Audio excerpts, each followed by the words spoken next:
तर आज मी बनवणार आहे मॅक्रोनी एल्बो पास्ता. तर मला झाली होती क्रेविंग म्हणून मी बनवते पास्ता.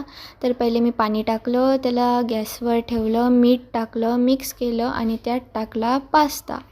आणि इकडे पॅनमध्ये सॉस बनवण्यासाठी तेल, जिरा आणि त्यात लसूण आणि परत टमाटर आणि मिरची त्याला फ्राय केलं आणि झाकून ठेवून दिलं. मग इकडे पास्ता रेडी झाला होता, त्याच्यात ऑइल टाकून त्याला ठेवलं आणि मग केली चॉपिंग व्हेजिटेबल्सची, कॅबेज, अजून ऑनियनसुद्धा होतं. तर त्या सॉसमध्ये पाणी टाकून परत त्याच्यावर झाकून दिलं. मग मी कोथिंबीरची कटिंग केली आणि मग आणला ऑनियन. त्याला मी फ्रीजमध्ये ठेवलं होतं कारण की डोळ्यातून खूप पाणी येतं आणि तसंच झालं. फ्रीजमध्ये ठेवणे काही फायदा नाही.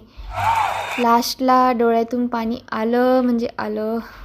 हे बघू शकता तुम्ही कशी हालत झाली होती माझी.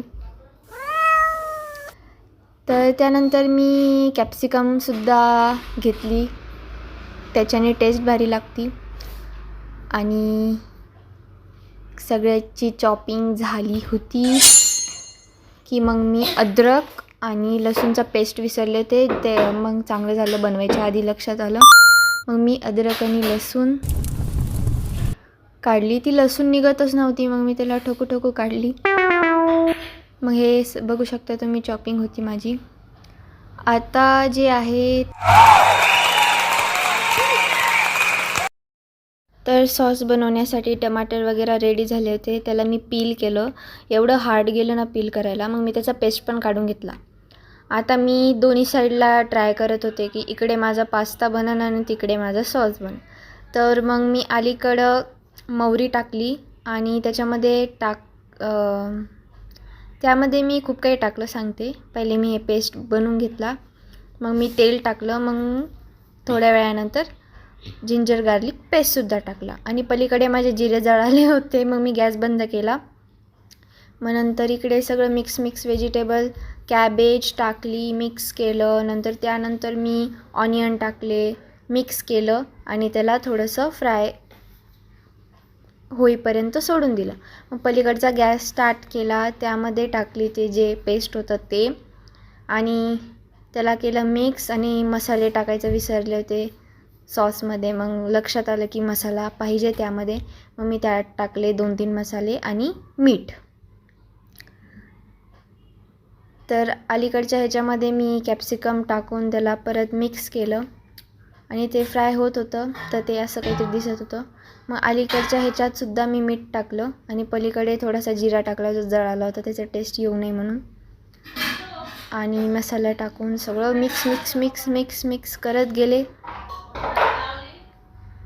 First time red sauce pasta मी बनवत होते. मला माहीत नव्हतं की टेस्ट कसा राहणार आहे. तर माझा सॉस रेडी झालेला होता आणि मला तिखट जास्त आवडतं म्हणून मी तिखट टाकलं आणि सॉससुद्धा त्याच्यात टाकून दिला. तर तुम्ही बघू शकता, वाव किती छान टेक्स्चर आला होता आणि वास तर एवढा भारी होता ना. मी म्हणलं 2 घंट्याची मेहनत.